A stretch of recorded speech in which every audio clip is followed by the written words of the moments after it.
Hello guys! Welcome again to my mini vlog. Tara't samahan nyo ako sa aking gagawin for today's video. So ayan na nga guys, lilipat pala kami ng bahay ngayon kasi masyado na kaming masikip dito. Huy! Sobrang mamimiss ko to guys, itong kwarto ko kasi dito po ako nakatira no mahigit 1 taon po. Pero kailangan na nating mag-move on guys. Sheesh! Ano daw? Move on? O ayan, maghahakot na nga tayo kasi lilipat na tayo sa bahay ni kuya. Huy! Napangiti ako niyan guys kasi natatawa din ako sa pinsan ko. Siya kasi yung nagbitbit ng camera marami din siyang dala. Bale yung pinsan ko na pala yung pinadrive ko kasi malapit lang din naman at alam ko na mas marunong siya mag-drive, mas veterano siya mag-drive kaysa sa akin.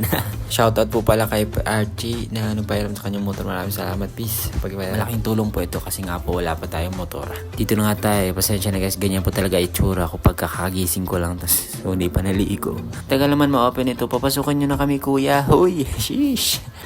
Chawat lang guys, ayan na yung loob natin guys. Tara, pasok tayo. Welcome sa ating bagong bahay. Bali, 2 kwarto po pala yung napili namin kasi po 4 po kami ang titira. Yung pinasukan ko yan pala yung magiging kwarto namin ng kapatid ko. At dyan naman banda guys yung sa lababo namin. Ayan na po.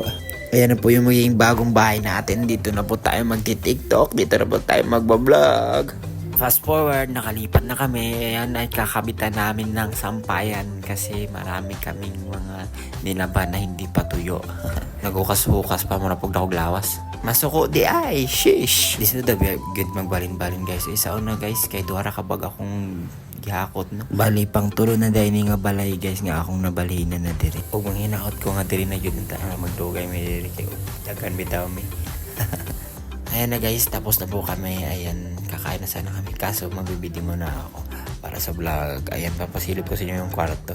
Ayan na po, natupi na po lahat ng damit. Wala po akong lagayan ng mga damit. Kaya nilapag na muna namin dyan. Hayaan nyo, makakabili din tayo soon. Hindi pa pala ako tapos guys, magkakabit pa pala ako ng kortina. Ayan.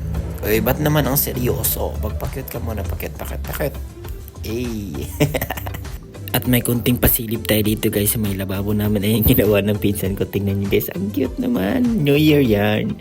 So ayan na nga, kakain na kami. Kasi gutom na kami at pagod na rin. Pero gusto ko lang din magpasalamat kay Papa Jesus. Thank you very much po sa pag-guide sa amin. Maraming salamat. At sa inyo din guys, maraming salamat sa pagsama. See you in my next vlog. May part 2 pa to.